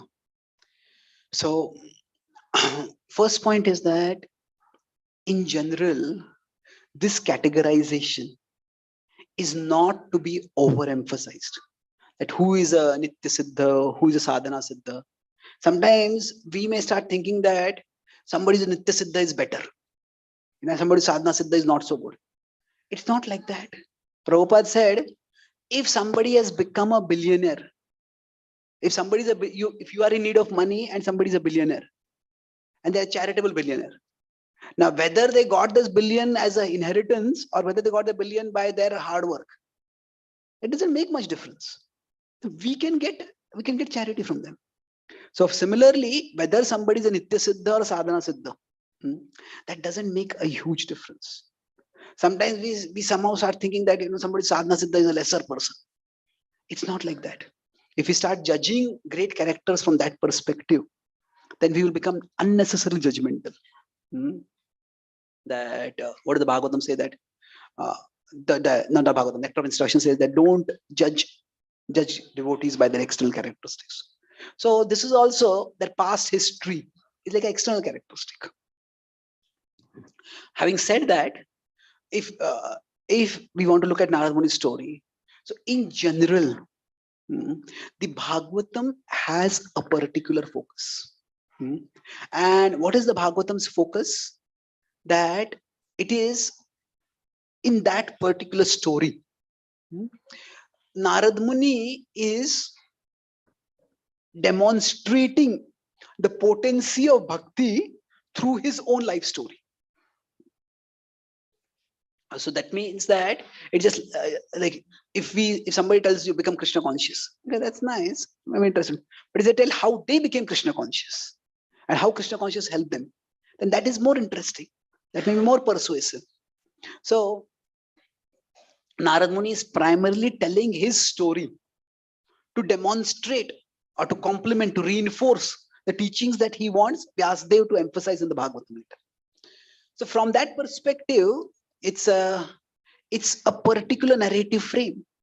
Now, if we still want to consider Narad Muni is eternal associate of the Lord, that's what he considering the prominence of Narad Muni in the Bhagavatam.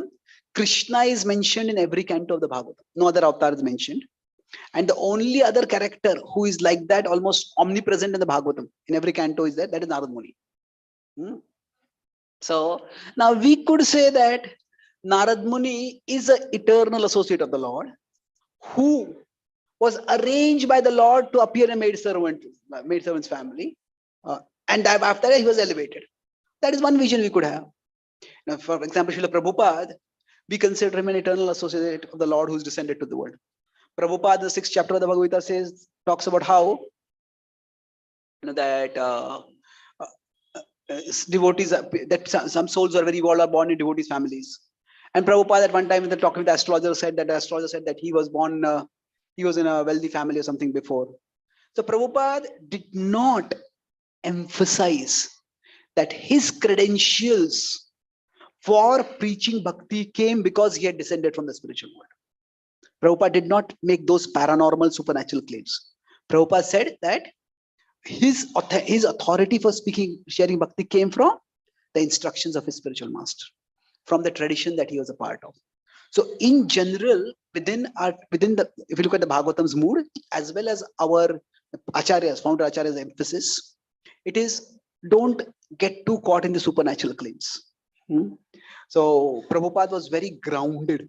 He talked about transcendental reality, but his approach to presenting transcendental reality was very grounded. So if Prabhupada did not claim his authority came from because he was in Nityasiddha, so we don't have to apply that to previous teachers or even subsequent teachers. So it could be that, as I said, he was Nityasiddha and that was part of a Leela of the Lord. It could be that he's Sadhana Siddha. It doesn't make that much difference. Okay. So thank you very much. Yeah. Okay. Okay. How many are there different Naradas? Well, from what I have seen, that these other Brahmandas, they're not described much in the primary Vedic literature, like the Upanishads and the Vedas. There is no description of these multiple Brahmandas. Description means what do they contain? It's mentioned that Vishnu Ananda Koti Brahmanda Nayak. But beyond that, there's not much description. Now, there are some pastimes in the Bhakti literature where the multiple Brahmas are coming, which indicate that the multiple universes. Now, exactly what is the nature of reality in all the other universes? Is the exact same system of devatas there? If we consider Brahmaji has different number of heads, then there are multiple dimensions. So are the same characters there? We don't know much. Is there a system of, are there the same number of devatas? Well, what is consistent is Krishna and his avatars come in various universes and he performs pastimes there. The specifics of those universes are not described so much. So Narad Muni is considered to be a Devrishi. So if we consider from the post, Narada is the sage among the gods. So we could say, just as there are various gods, there are various sages. There are the Sapta Rishis and others. So they also seem to be like posts. Kashyap is a Rishi, is a post. And there are different people who become Kashyap, like the Devatas. So from that perspective, if we consider Narad Muni to be a post, then there we can say there are multiple Narad Munis will be there in different places. But Narad Muni is not exactly an official post because he's not doing any administrative role. So if we consider Narad Muni to be a, yes, it's more, if Devrishi is not a post, but it's a title. It's like a glorificatory epithet. Then that is just a person, and then that person will not have multiple manifestations. Now, Jiva Goswami's Brahma Samhita commentary mentions that Krishna, for the purposes of his Leela, can sometimes cause expansion. That means if Krishna is with Arjuna in this world, in this universe, if Krishna is performing pastimes in another universe at the same time, then even his associates can expand. But in general, intimate associates can expand. But in general, the Jivas don't have multiple manifestations simultaneously. So from that perspective, we could say Narad Muni is a person. And are there different Naradas in different universes? Well, it doesn't seem plausible. I have not seen a specific categorical statement in scripture. So I won't make any categorical statement that way. Okay. So thank you very much. Grantraj Srimad Bhagavatam ki, Srila Prabhupada ki, Gaur Bhakta Vrinda ki, Jai Gaur Premanande. Oh, Hare Krishna. Once again, I was clean bold. When I saw the verse, then I thought, oh, this is the verse. I was just wondering, like, what Prabhuji may speak on this verse, or Prabhuji may tell different pastimes, or like now each word how. But when I heard Prabhuji right from the beginning, the Bhagavatam, what is the purpose of how the prelude to this whole, why Kuntimanani is offering the prayers and everything, such amazing, it gives a overall picture. So let us express our gratitude to Prabhuji for explaining so wonderfully and making us understand in such a simplistic manner with not just the words, with the proper, the graph and this one and all. Let us thank Prabhuji by chanting Hare Krishna mantra once. Hare Krishna, Krishna Krishna, Hare Hare, Hare Rama, Rama Rama. So we hope and pray that we get more association of Prabhuji in the next visit. We'll try to have more classes. Thank you, Rajji. Hare Krishna. Thank you very much. So Hare Krishna. I have written a few books. I written about 27 books. In the pandemic, I wrote 4 books. This is Srila Prabhupada said, study scripture from different perspectives, write something every day. So these are 4 books which explain primarily the Bhagavad Gita from different perspectives. This is the Bhagavad Gita for daily mindfulness, 365 articles. So each article is 1 page with some reflection questions based on 1 verse. It has about 50 articles on how to grow through adversity, about 50-60 articles on how to deal with temptation, how to be more sensitive in our speech, how to be less judgmental in our dealing with others, how to not be ritualistic in our spiritual practices. So there are 3 sections: nourish yourself, nourish your devotion, and nourish your relationships. And the table of contents is about 20 pages. So you could just look at you can whichever title intrigues you, I can read those articles. So this is the Bhagavad Gita from a applicational perspective, how we can apply it in our daily life.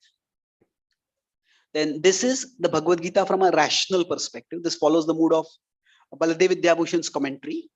The Bhagavad Gita, there's 100 articles, and like I was drawing certain simple diagrams. So like that, there are about 80 diagrams in this book, which illustrate the concept. So each article is basically a question.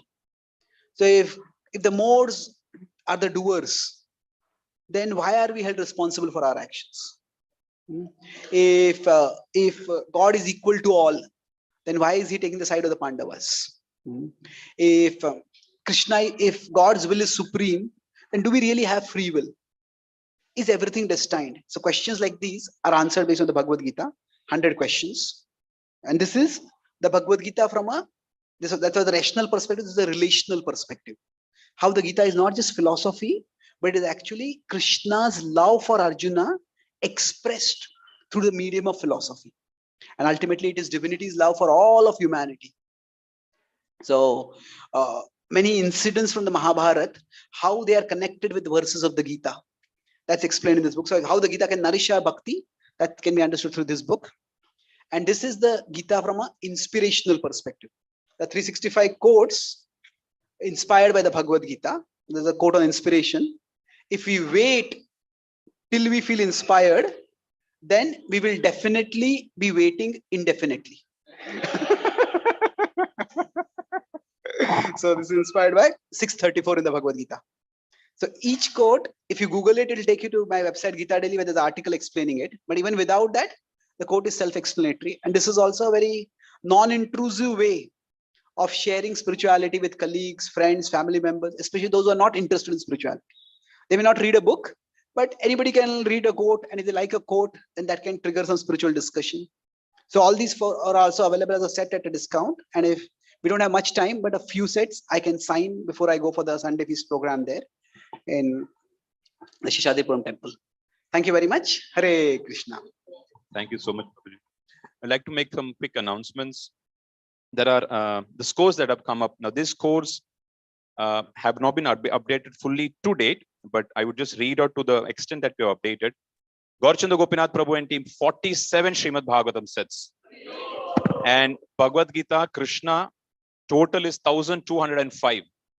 And there's one Chaitanya Charitamrita set as well. Surana Gaurari Prabhu and team, 399 Bhagavad Gitas. That includes small books around 325. Ramagovind Ratish Prabhu and team, 263, 2 Srimad Bhagavatam sets and 263 total Bhagavad Gita and Krishna book. Ashray Jagannath Prabhu, 280 Bhagavad Gitas. Ashok Gaur Prabhu and team, 208 Bhagavad Gita. 1 Srimad Bhagavatam and 1 Chaitanya Charitamrita set. Sundarup Sham Prabhu, 175 Bhagavad Gitas. Plus 100 Krishna book also, 275 in total. Narari Chaitanya Prabhu, 120 Bhagavad Gitas. Prasannatma Balram Prabhu, 80 Bhagavad Gitas. Vittal Karuna Prabhu, 1 Srimad Bhagavatam set, 2 Chaitanya Charitamrita and 59 Bhagavad Gitas. LPM department, 3 Srimad Bhagavatam sets. Counter sales 57 63 Bhagavad Gita plus Krishna book.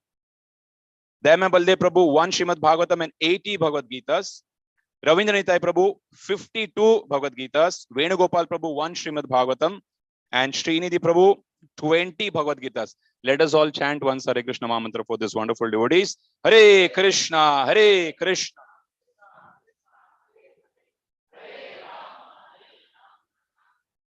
We have two sponsors today, Prasadam sponsors. We have Sankarshan Nitai Prabhu, who has sponsored Prasadam. They have got a newborn baby, Sanvi Jagannath. And we also have Matajis from Jamuna Group. They have sponsored Prasadam as Vaishnava Seva. So these devotees are seeking prayers. So let us all chant once Hare Krishna Mahamantra. Hare Krishna, Hare Krishna, Krishna Krishna, Hare Hare, Hare Ram, Hare Ram. There is a DT dressmaking class that is going to be started, and that's starting today. Those who are all interested, the class is going to start at 12 p.m. It will be for 1 hour. So those who are interested, please be available in the temple room, in the temple hall, if you want to participate in the DT dressmaking. And lastly, for all those who want to participate in other sevas also, we have the kitchen and prasadam distribution seva that would be aligned to individual groups, the sectors basically. So we have first Sunday, Ramagovind Datish Babu sector will be participating in serving and as well as kitchen vegetable cutting seva. Second Sunday, Pramonita Prabhu group. Third Sunday, Gaurchanda Gopinath Prabhu group. Fourth Sunday, Sundarup Sham Prabhu group. And fifth Sunday, Shibalidas DCS group will be participating in this vegetable cutting and prasadam distribution seva. There is a children's program coming Saturday from 4 to 6 p.m. This is organized by Congregation Development Ministry, Mayapur. More details will be published. There is a flyer that will be posted in the group. So please stay tuned. Stay tuned for this program. Hare Krishna.